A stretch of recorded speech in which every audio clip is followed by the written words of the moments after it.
Señor, llegamos delante de tu presencia en esta mañana y renovamos nuestro pedido, cual hacíamos en la alabanza. Muéstranos a Cristo, Señor, en esta mañana. Revélanos tu gloria, Señor, tu presencia, ahora por medio de la predicación de tu palabra. Señor, gracias por habernos traído a este lugar. Gracias por darnos la salud para estar aquí. Gracias por darnos la voluntad para estar aquí. Gracias por habernos salvado, Señor, y habernos trasladado al reino de tu Hijo, por haber cambiado nuestro corazón, y haber puesto nuevos deseos, el deseo de estar aquí. Pero gracias también, Señor, por traer a aquellos que quizás sin quererlo, hoy se ven aquí, traídos por los lazos de tu gracia. Sea como sea que lleguemos, Señor, te alabamos, te bendecimos y te agradecemos. Y ahora te pedimos, Padre, que nos ministres, que pastorees nuestro corazón por medio de tu palabra. Señor, tú eres nuestro buen pastor. Llévanos en esta mañana, Señor, a prados de delicados pastos, para que nuestra alma pueda encontrar reposo solo en Cristo y su palabra. Te lo pedimos todo en el nombre bendito de Cristo Jesús. Amén. Puede usted sentarse. Muchas gracias por estar con nosotros en esta mañana. Gracias, Denis. Mi nombre es Leandro Gómez y soy uno de los pastores de la Iglesia Bautista de Armitage. Y es un gusto poder estar con ustedes en el día de hoy. Qué bendición que el Señor nos ha dado de poder disfrutar un día más de su gracia. Y lo digo justamente porque vivimos en un tiempo de oscuridad. Vivimos en un tiempo donde a veces impera y reina la maldad y lo escuchamos todos los días. Es una noticia que escuchamos constantemente todos los días. Vivimos en una ciudad donde hay oscuridad, ¿verdad? Hace poquito me llegó un email del director de la escuela donde va mi hija, donde nos pedía oración porque uno de los papás de las niñas que va a la escuela de Francesca le dispararon y murió. Y quizás aquellos que ya hemos estado un buen tiempo en la ciudad de Chicago, es como que uno se va acostumbrando a estas cosas. Es como que uno se va acostumbrando a la muerte, a la oscuridad, a la depravación, a la maldad. Al principio estábamos consternados por la noticia de que Rusia había invadido Ucrania. Hoy ya es una noticia más. En el diario ya seguimos adelante. Vivimos en un mundo de oscuridad. A ver si los chicos de la luz me ayudan. ¿Por qué no ponemos el santuario en oscuridad? Vamos a ponerlo en oscuridad un ratito, agárrelo al nene que tenga al lado, a que no le dé miedo. Pero, ¿qué pasaría si apagáramos las luces? Apaguemos las luces. Así está la ciudad de Chicago, en oscuridad. Vivimos en un mundo en oscuridad. Y en el día de hoy yo quiero compartir con ustedes el Salmo 27, que comienza diciendo así: El Señor es mi luz y mi salvación. ¿A quién temeré? El Señor es la fortaleza de mi vida. ¿De quién tendré temor? Quizás los ujieres le dieron uno de estos. A ver, ¿lo puede prender?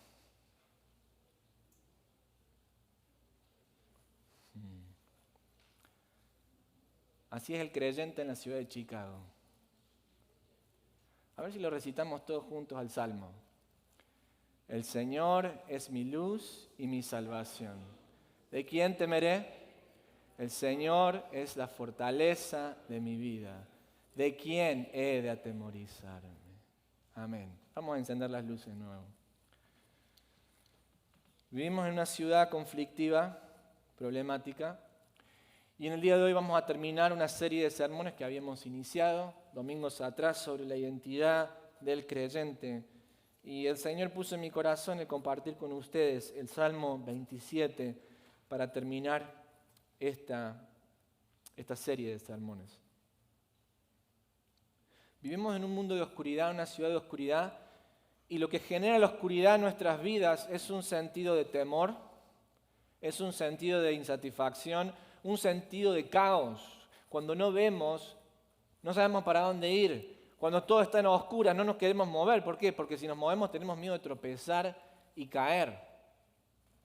Y muchas veces nosotros vivimos de esta manera. Quizás tú llegaste hoy a este lugar y sientes que hay una oscuridad reinante en tu vida que te paraliza, que no sabes para dónde ir. Pero así como fue cierto para el salmista en el capítulo 27, David cuando escribe este salmo, hay una verdad que Dios nos quiere transmitir a nosotros en esta mañana. Hoy vamos a compartir el Salmo 27 y este es un salmo muy conocido por todos los cristianos, quizás de la escuelita bíblica de niños, le enseñamos a nuestros niños y qué bien que lo hagamos. Pero este es un salmo que debe ser leído en el contexto del libro de los salmos, que en este primer libro compuso mayormente el rey David. Y en el Salmo 25 vamos a ver que David le dice, Señor, no puedo ocultar mi pecado, no puedo ocultar mi maldad. Si nosotros queremos empezar a transitar un camino de la luz, el Señor, ese camino de la luz inicia con el arrepentimiento, inicia con la confesión de mi pecado. En el Salmo 25 David dice, Señor, yo anhelo estar en tu presencia, pero me doy cuenta de mi pecado. Señor, ¿quién como tú que puede perdonar mi maldad? Señor, expuse mi pecado y no lo escondí. Pero avanza el salmista en el Salmo 25, en esa confesión al 26, y en el 26 vemos la demanda de Dios para acercarnos delante de su presencia.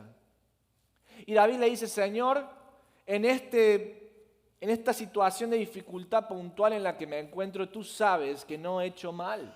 Tú sabes que, no es que David está diciendo yo por mis propios medios puedo llegar a ti. Él en el capítulo 25 confiesa su maldad.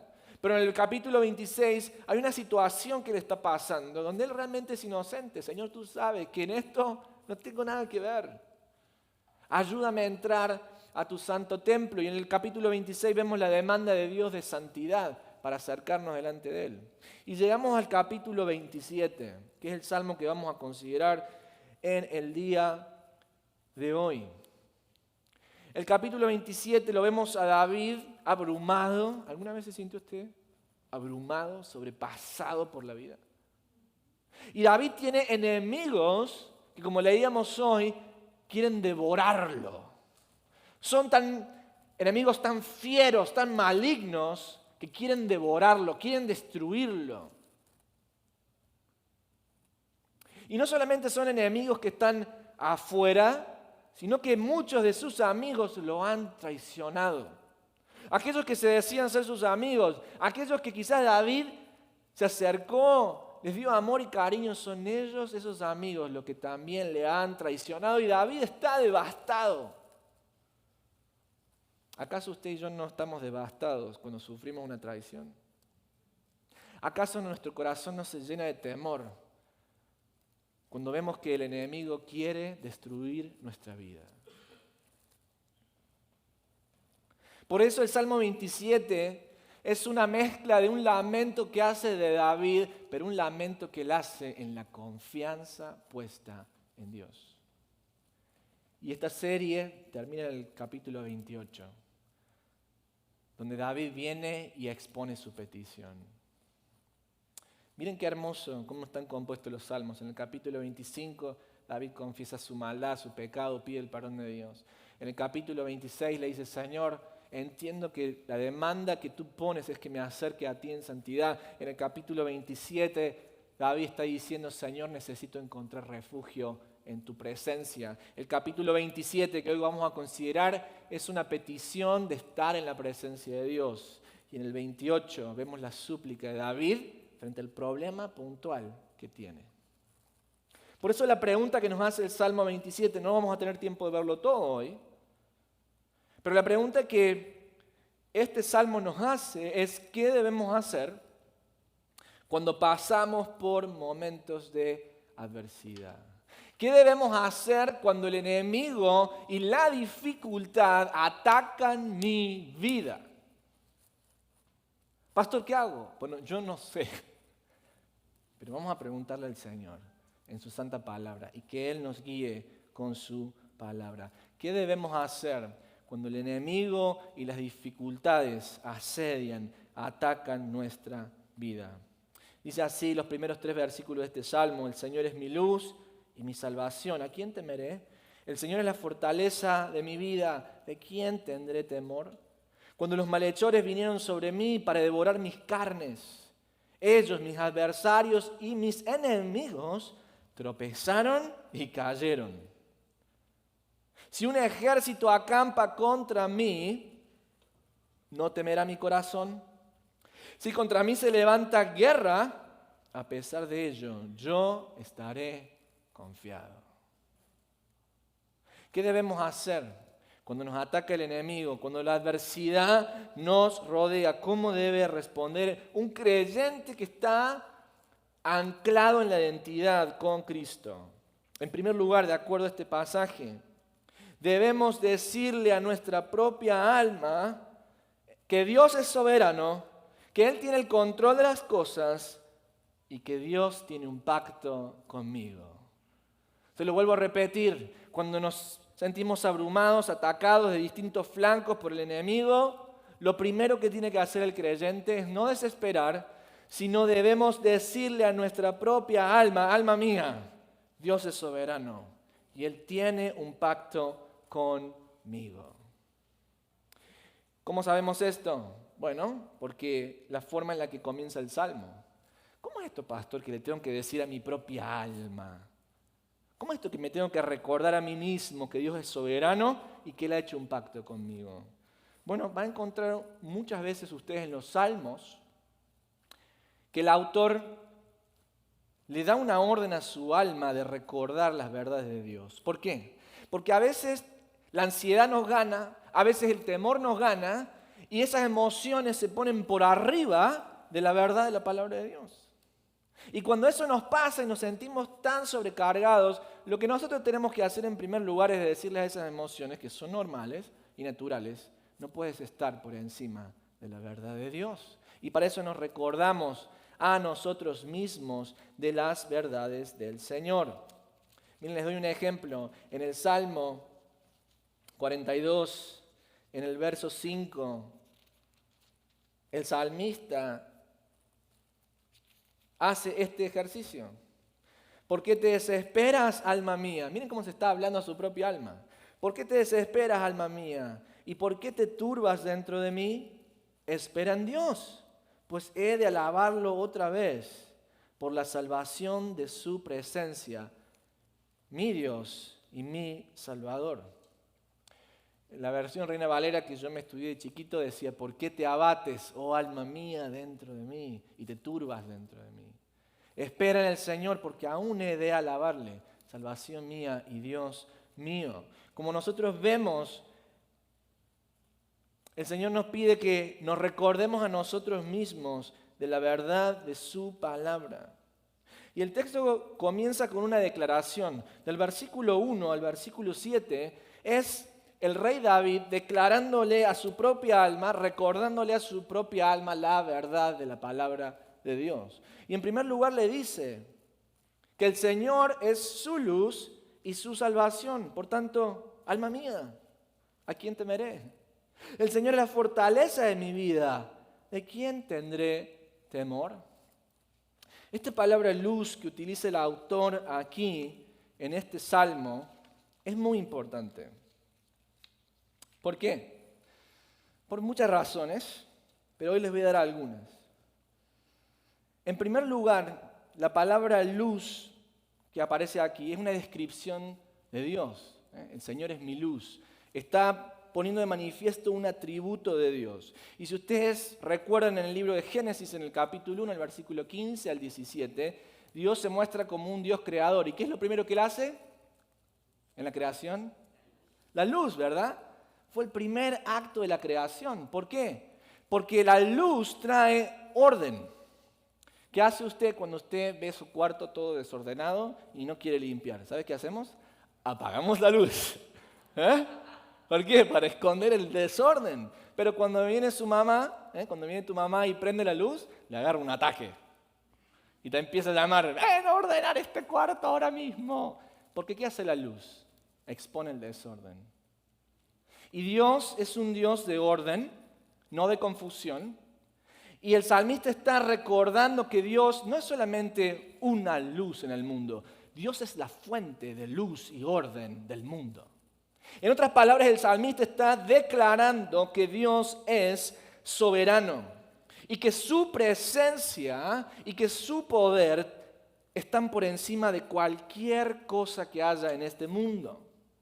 No solamente en el libro de Génesis vemos este atributo de Dios como la fuente de luz, de orden, de poder. Pero si vamos a las profecías de Isaías en el capítulo 60, en el verso 19, o Ezequiel en el capítulo 32, vamos a ver que en la finalización de los tiempos ya no va a haber más sol. ¿Por qué? Porque la presencia de Dios va a ser la luz que resplandezca.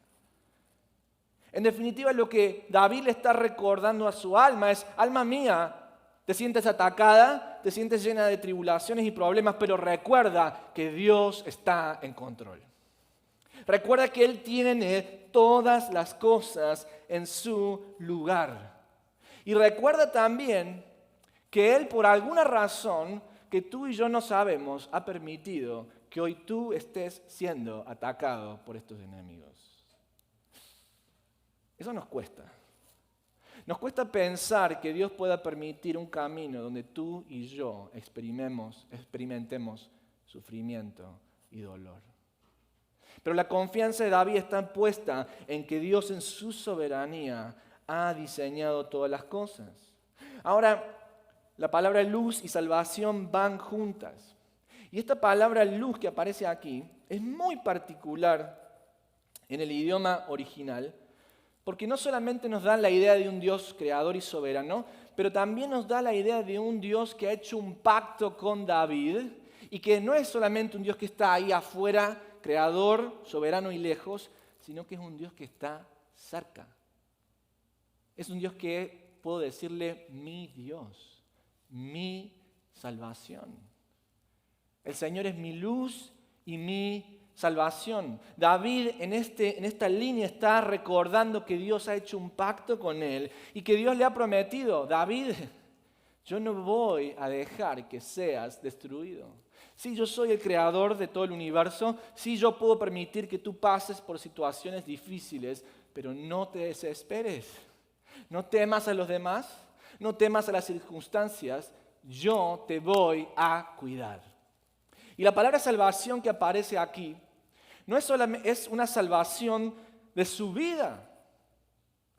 Y David está tan confiado en el Señor que no solamente dice Dios tiene el poder para librarme a mí de esta situación, pero aun si yo me muriera, Dios tiene el poder para levantarme de los muertos, porque Él me prometió que no me va a dejar. ¿No me va a dejar? ¿No me va a dejar? Job, cuando está pasando por esta terrible prueba, él declara y dice, aunque Jehová me matare, en él esperaré. ¿Por qué? Porque tenía la esperanza de que si Dios prometió cuidar mi vida, aún incluso a través de la muerte, el Señor iba a proteger su alma de la destrucción definitiva. Jehová es mi luz y mi salvación. El Señor es soberano, creador, es fuente de todas las cosas. Pero también el Señor está conmigo, me ha prometido su amor. Me ha prometido que no me va a dejar. Entonces él, cuando llega a esa conclusión, ¿cuál es la conclusión? ¿De quién temeré? ¿Del vecino que me quiere hacer mal? ¿De la enfermedad que hoy mi cuerpo está batallando? No, el Señor es mi luz y mi salvación. El Señor es la fortaleza de mi vida. El Señor es quien me cuida, quien me sostiene y me protege. Entre esta combinación de la luz y el refugio, lo que está haciendo David es recordarle a su alma una promesa que tenía el pueblo de Israel, que usted la puede buscar en el libro de Isaías o también en el libro de Miqueas, en el capítulo 7 y 8. El capítulo 7, versículo 8. Pero, ¿qué es lo importante de esta profecía que está recordando David? Bueno, mire, vamos a leerla en Isaías, en el capítulo 10, en el verso 17. Dios le está dando un juicio al reino de Asiria por haber oprimido al pueblo de Israel. Y le dice así al rey de Asiria: y la luz de Israel será por fuego, y su santo por llama, que abrace y consuma en un día sus cardos y sus espinos. Lo que está diciendo Israel, lo que está diciendo David con Jehová es mi luz y mi salvación, mi refugio, se está acordando de estas promesas. ¿Y cuál es la promesa? Que aun aunque el enemigo me venciera, como hicieron los asirios con el pueblo del Señor, aun cuando esté declarado muerto y sin esperanza, de ahí de esa tumba me va a sacar el Señor como un fuego. Y ese fuego va a arder tanto que va a consumir a mis enemigos. Déjame que nos hagamos esta pregunta juntos en esta mañana. ¿Te sientes derrotado? ¿Sientes que ya no hay más esperanza? ¿Sientes que ya no hay más oportunidad? ¿Alguna vez te has sentido esclavo de eso que no quieres hacer y no sabes por qué lo sigues haciendo? Déjame decirte en esta mañana, Cristo tiene el poder para levantarte, para sacarte. Cristo tiene el poder de hacer que tu alma que está muerta sea encendida con el poder del Espíritu Santo y darte vida una vez más. Y ahí es donde radica la esperanza del creyente. Miren, una vez fue en febrero antes de la pandemia, un mes antes de la pandemia. El Señor, por la gracia del Señor, estuve en California y estaba en la iglesia Grace Community Church, que es la iglesia donde uno de los pastores es el pastor John MacArthur. Y es un auditorio gigantesco, como para 3.000, 4.000 personas. Pero lo que me llamó la atención cuando entré al servicio es que en el medio del auditorio hay una cruz bien grande que todos pueden ver. Y yo me senté ahí un mes antes que empezara la pandemia. Yo no sabía lo que venía. Y el primer himno que cantaron en esa mañana, en ese servicio, fue Sé tú mi visión. Un viejo himno irlandés. Sé tú mi visión. Y el himno habla de poner la vista en Cristo, de que no importa las circunstancias en las que estemos, Cristo es el sueño, la visión, el anhelo, el deseo de nuestras vidas y en Él estamos seguros. ¿Qué sabía yo? Que después, un mes después, nuestro mundo iba a entrar en una pandemia global. ¿Qué sabía yo? Que después, con los líderes de la iglesia, íbamos a estar batallando entre una pandemia, la salud de los congregantes, la presión del gobierno que nos amenazó constantemente. Recibíamos cartas de la alcaldesa, Lori Lightfoot, diciendo: no, ustedes se creen que yo no los veo, que están teniendo los servicios. Voy a aplicar la ley. Y tuvimos que pararnos firmes con los pastores a decir: Jehová es mi luz y mi salvación. Señor Jesucristo, sé tú nuestra visión. Y fue la visión de Cristo, fue la luz de Cristo la que nos llevó a través de toda la pandemia. Y mira dónde estamos, hermanos. Aquí estamos. ¿Estamos aquí por la habilidad de nuestros líderes? No. Yo estaba lleno de temor. Yo decía: aquí me van a meter preso y me deportan. Estamos aquí por la gracia de Dios y porque Él es una luz que no puede ser asfixiada, ahogada. Y me acuerdo de ese himno que cantamos, Be Thou My Vision, sé tú mi visión. Es un himno irlandés que está basado en la historia de San Patricio, o de Patricio. Y cuando digo San Patricio, no es que el pastor le dé culto a los santos, ni nada de esas cosas. No van a decir: ¡oh, el pastor ahora adora a los santos! No digan eso, por favor, porque no es cierto. Solamente me refiero al nombre histórico que tiene este personaje, que vivió en el siglo V. Patricio era un inglés que fue secuestrado por los pictos y los celtas, que sería el norte de Inglaterra, Escocia e Irlanda. y fue llevado en cautiverio y fue un esclavo por muchos años. Pero él conoció al Señor y pudo escaparse y estudiar más de la palabra del Señor. ¿Y saben qué hizo él? ¿Saben qué hizo Patricio? Yo cuando a veces veo en la ciudad de Chicago que la gente el día de San Patricio se emborracha, se viste de verde, digo, esta gente no entiende nada. Lo que hizo Patricio fue volver a sus captores, a los que lo habían humillado, a los que lo habían esclavizado. ¿Y saben qué fue a hacer? A llevarles el Evangelio. Y por eso Irlanda conoció el Evangelio, por medio de Patricio. Ahora hubo un día que el rey de los celtas, como tenían una religión pagana, ellos adoraban sus elementos naturales, y los druidas, que vendrían a ser los chamanes, los brujos, tenían un festival que duraba una semana. Y el rey dio un decreto y dijo, nadie puede prender ni siquiera una sola luz, porque nosotros adoramos la oscuridad. ¿Saben qué hizo Patricio al segundo día?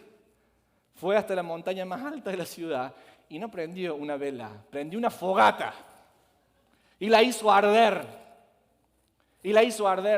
Y este himno que hasta el día de hoy nosotros cantamos, la música se inspiró en la valentía de Patricio de decir, Jehová es mi luz y mi salvación.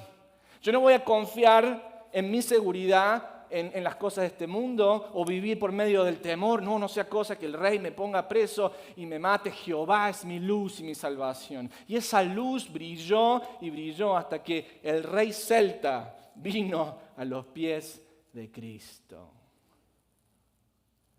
Ahora quiero que nosotros en esta mañana sigamos los pasos del salmista y nos recordemos esta verdad.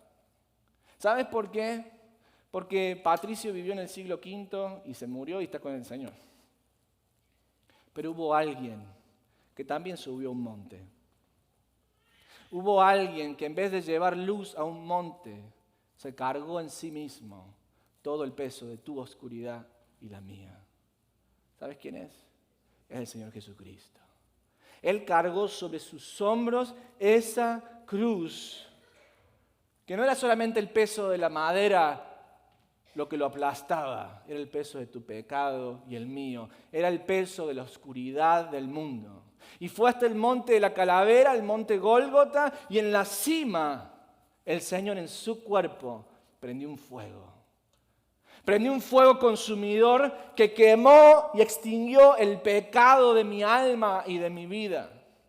Y aun cuando el enemigo pensó, he vencido a Cristo, está muerto, al tercer día resucitó con gran poder. Y hoy tú y yo somos una llamita, una luz de la gran luz que Cristo encendió en ese día.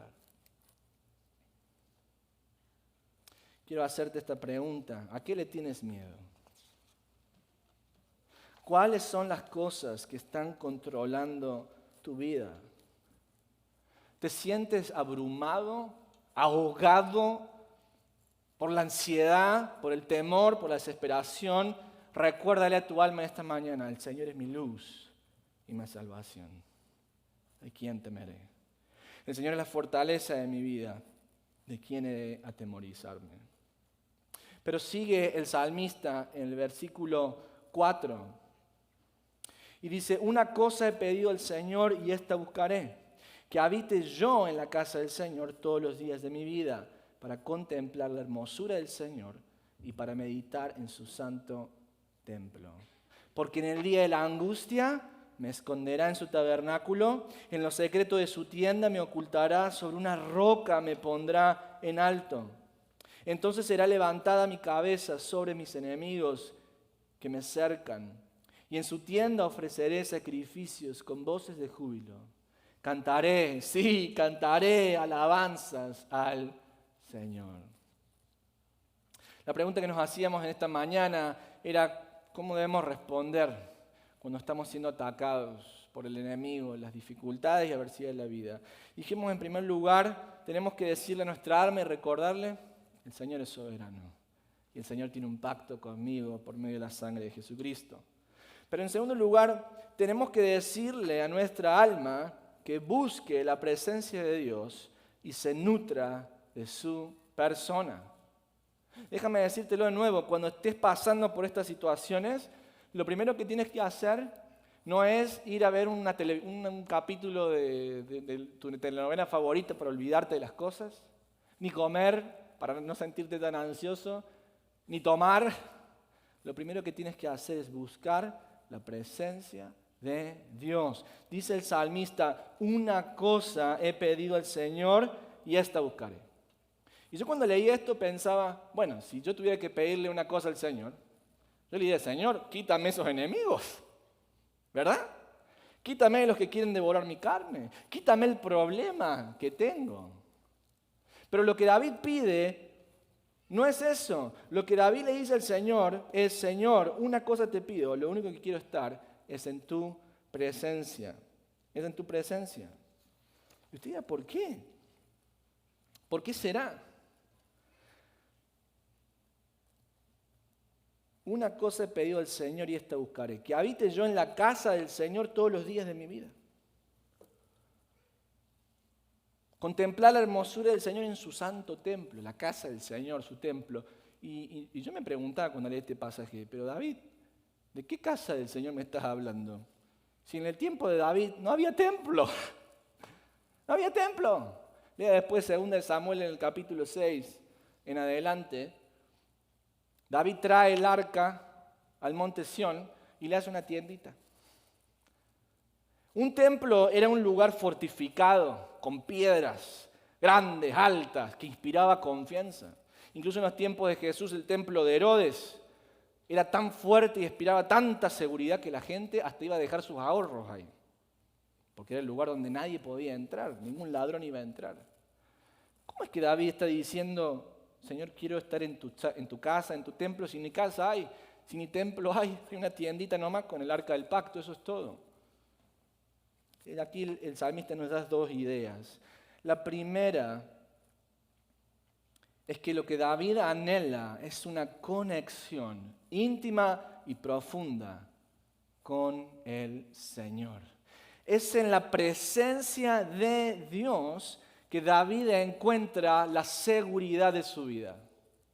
David no encuentra la seguridad de la vida en hacerse una ciudad más segura, en levantar más muros, en poner más soldados. David dice, Señor, el único lugar donde puedo estar seguro es en tu presencia. Los soldados me pueden traicionar, las paredes se pueden caer, pero tú, Señor, jamás me vas a dejar. Y si usted sigue leyendo el Salmo, en el versículo 10 dice David, aunque mi padre y mi madre me abandonarán, con todo el Señor me recogerá. Es decir, el Señor no me va a dejar nunca. Y lo que el Señor nos quiere enseñar a nosotros en esta mañana, y en primer lugar a mí, es, Leandro, ¿por qué te estás esforzando tanto en arreglar todas las cosas a tu alrededor?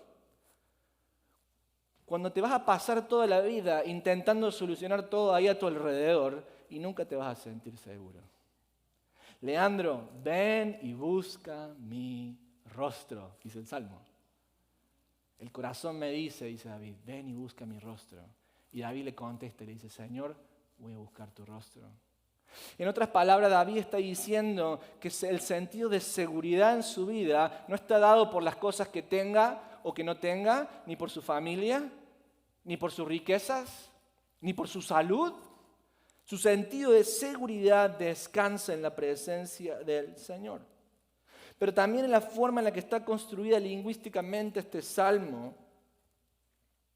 David nos dice que no solamente su conexión está con la presencia de Dios a nivel personal, pero sino que hay algo especial cuando el pueblo de Dios se reúne juntos. Y usted puede leer en 2 Samuel cuando traen el arca, que el pueblo se reúne y cantan y alaban al Señor. Y lo que está diciendo David es, Señor, me gustaría vivir mi vida contigo todo el tiempo, así como cuando se junta tu pueblo a alabarte. ¿A veces no tiene usted ese sentimiento? Me gustaría que este momento delante del Señor no termine nunca. Y usted me dice, no, pastor, eso le pasa a usted nomás, porque nosotros estamos esperando a ver cuándo va a terminar su sermón. Pero seamos honestos. A veces no quisiéramos que estos momentos que pasamos juntos como iglesia delante del Señor no se acabaran nunca. A veces el corazón tiene eso. Y el deseo de David es, Señor, no solamente quiero que tu presencia sea patente y personal en mi vida, Señor, quiero buscar seguridad en tu presencia cuando está tu pueblo junto, reunido. Y quiero hacer énfasis en esto porque somos una ciudad y una cultura muy individualista. No, Dios es para mí, mi relación con Dios, y terminó todo. Y esto no es así. Y a veces cuando nosotros queremos vivir nuestra vida solos, no, mi relación con Dios, yo no necesito la iglesia, yo no necesito los hermanos, no, yo puedo. Lo que nos pasa es que nos empiezan estos enemigos, nos empiezan a ganar. Nos empiezan a ganar. ¿Por qué? Porque necesitamos del pueblo de Dios. No te puede gustar la persona que tú tienes al lado, pero la necesitas.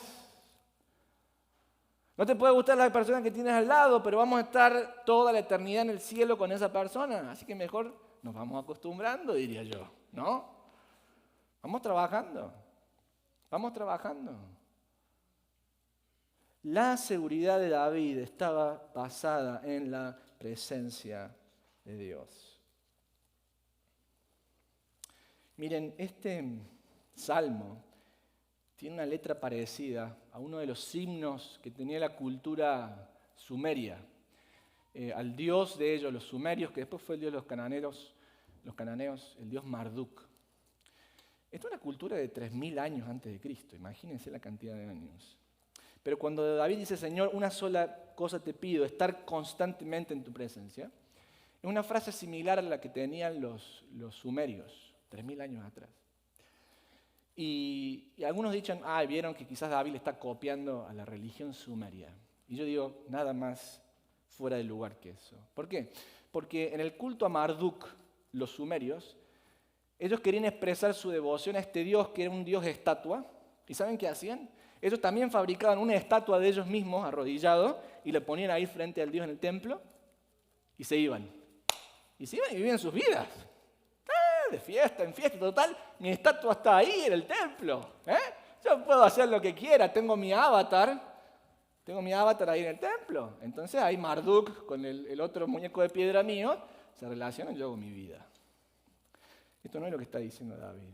David le está diciendo, me gustaría poder explicarle el lenguaje, lo que le está diciendo es, Señor, yo con mi carne quiero estar frente a ti todos los días de mi vida, Señor. Yo no quiero fingir una religión contigo. Yo no quiero poner un muñeco ahí falso que te esté dando gloria y alabanza y después que mi vida sea otra cosa. ¿Acaso no es esa la religión que quizás se nos enseñó a nosotros de pequeños? Vas a la iglesia, te golpeas el pecho, dejas tu muñequito ahí, tuyo, y después vas a vivir tu vida como si no pasara nada. Lo que David está diciendo es, yo no quiero eso, Señor. Yo quiero conocerte, quiero beber de tu presencia, quiero estar contigo, yo, Señor. Y es por eso que para los pastores de esta iglesia es tan importante adorar al Señor con nuestro cuerpo, con todo lo que somos. Por eso nosotros no damos ni la comunión online, ni nada de esas cosas. Y cuando se venga el metaverse, que tú tengas tu avatar y tú puedes ir a trabajar a tu trabajo con tu avatar, y pastor, ¿puedo llevar mi avatar a la iglesia? Hacemos una pantalla, entonces todos los avatars van entrando ahí, estamos en el servicio. ¿Sabes qué te voy a decir? No. Porque tú no eres como los sumerios. El mismo pecado, 3.000 años anterior. Cristo nos ha salvado a nosotros todos, alma, cuerpo y mente. Todo lo que somos lo traemos delante de Él porque queremos tener una experiencia con Él. Pero ¿saben qué me hace acordar esto? Las palabras del profeta Ezequiel en el capítulo 36. Cuando Dios le dice a su pueblo, mira, yo voy a limpiarte tus pecados y voy a cambiar tu corazón de piedra, de esa piedra que está ahí arrodillada delante mío, voy a cambiar ese corazón de pierna en un corazón de carne, que sienta, que sea tierno, que me escuche y que podamos tener una relación. ¿Alguna vez usted pudo tener una relación con la pared? Hola pared, ¿cómo estás? ¿Cómo le va? ¿Cómo está? Muy bien, adelante. ¿Alguna vez usted hizo eso? Una locura, ¿verdad? Incluso tu mamá, nuestras mamás, cuando no la escuchamos, ¿qué nos decían nuestras mamás? Escuchen, ¿O qué? ¿Le estoy hablando a las paredes? ¿Verdad? Dios no quiere que seas una pared. Dios quiere hablar contigo.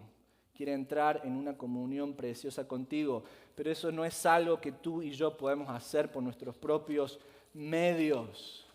Eso es solo un milagro que Dios puede hacer a través de Cristo y solamente Cristo. Solamente la sangre de Cristo puede limpiarte de tus pecados. Solamente la luz de Cristo puede iluminarte para que tú recites el Salmo 25 y digas, Señor, estoy perdido.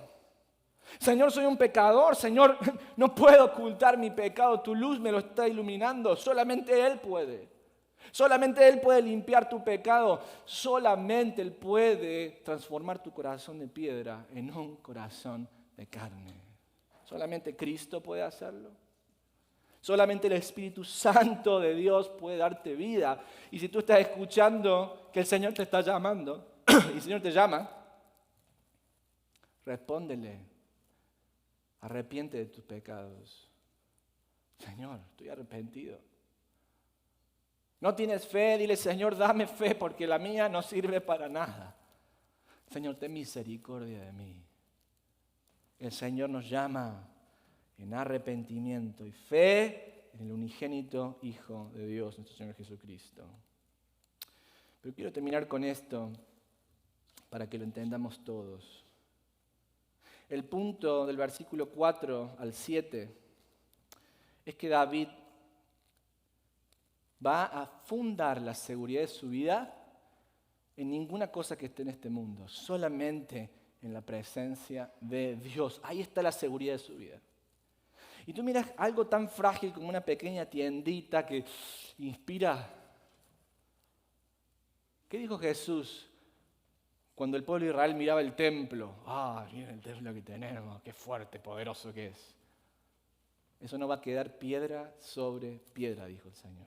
Pero este templo, dijo Jesús, yo lo puedo destruir en 3 días y en 3 días lo puedo levantar de nuevo. Y así fue. Aquellos que confiaron en Cristo, Cristo resucitó con poder. Aquellos que confiaron en el templo, en la piedra, ¿qué pasó? En el año 70, General Tito destruyó el templo por completo y no quedó piedra sobre piedra. ¿Dónde estás poniendo tu confianza? ¿Dónde estás poniendo tu fe? ¿Es en Cristo? ¿Es en la presencia de Dios? ¿O es en la falsa seguridad que te ofrecen las cosas de este mundo? Leía días atrás, porque sí, soy un nerd, como dicen los chicos. Me gusta leer historias y cosas. Y no sé por qué se me vino la curiosidad de leer del Titanic. Este fue un barco inmenso, inmenso, jamás construido hasta la época, que navegó desde Liverpool en su primer viaje con destino a Nueva York y se hundió en las gélidas aguas del Océano Ártico. Y lo habían construido, le entrevistaron al constructor, el señor Smith, uno de los ingenieros metalúrgicos, y él estaba tan seguro en la obra de sus manos que dijo, este barco es tan seguro que ni aun Dios lo puede hundir. Así dijo a los periódicos. En su primer viaje, ese barco se hundió. Ese barco tenía un casco hecho de acero. ¿Pero sabe cuál es el problema? Que ese acero fue un acero hecho, obviamente, forjado por manos de hombre, y con la tecnología de la época fue un acero que no estaba purificado. Tenía mucho fosfato, fósforo, oxígeno. Y cuando le pegó el iceberg, lo rompió. Ahora los ingenieros pensaban, hasta ese momento, hasta ahí llegaba la ciencia y la tecnología, esto es tan seguro que no lo puede hundir nada. Y qué irónico pensar que el agua terminó hundiendo al acero, porque un iceberg es agua. ¡Qué humillante! Y el Titanic se está hundiendo y tenía 36 luces de emergencia. Usted puede leer esto en las citas que hizo, en la pesquisa que hizo después el Congreso de los Estados Unidos para investigar el evento. 36 luces tenía. ¿Sabe cuántas pudo disparar pidiendo ayuda? 8 nada más. Y se hundió en 2 horas. Había un barco que estaba cerca, a unas 20 millas náuticas de California, comandado por el capitán Stanley Lord. Y él ve, su tripulación ve, que salía una luz y como si fuera un fuego artificial. Y se quedaron mirando, sin hacer nada. Y después algunos dicen, ¿por qué? Bueno, algunos marineros habrán pensado, hoy esta gente del Titanic, estos ricachones, miren las fiestas que tienen, hasta tiran luces ahí. ¡Pim, pam, pam! ¿Ah? Otros marineros no habrán estado entrenados en los protocolos de emergencia náutica, pero el punto central fue que se comprobó que Stanley Lord estaba durmiendo. Ahora fíjense esto. Ni la tecnología más avanzada del hombre, ni el acero más firme pudo salvar a la gente de esa tragedia. Pero también fíjense que las luces más brillantes, despampanantes que el hombre pudo hacer tampoco fueron suficientes para salvar a los tripulantes del Titanic. Y hermanos, cuando pienso en esto, pienso en mi vida y en su vida. No hay luz de este mundo que a usted le pueda salvar. Y cuando tu vida se empieza a hundir en la profundidad del pecado, de la miseria, en la profundidad del dolor, de la angustia, hasta tú pides ayuda y la gente no va a escuchar tu llamado de auxilio. Incluso las cosas más seguras que tú pensaste en tu vida que jamás se romperían, se pueden romper y se van a romper. Solamente en la roca que es Cristo, la roca de los siglos, es ahí donde podemos estar seguros. Es ahí donde pegan las tormentas, los vientos y la casa permanece incólume. Porque Cristo es el que la construye. Porque Cristo es más fuerte y más poderoso que cualquier acero de este mundo. Y porque la luz de Cristo, en vez de la luz del hombre que nos salva, la luz de Cristo tiene poder para salvar. ¿Sabes qué Jesús le dijo a los fariseos y al pueblo de Israel en Juan el capítulo 8, el verso 12? Yo soy la luz del mundo. El que me sigue no andará en tinieblas, sino que la luz del Señor estará sobre él, la luz de la vida estará con él. Quiero que tengamos un tiempo de reflexión, se nos ha ido un poco el tiempo. Pero te invito a que inclines tu rostro y busques el rostro del Señor en esta mañana.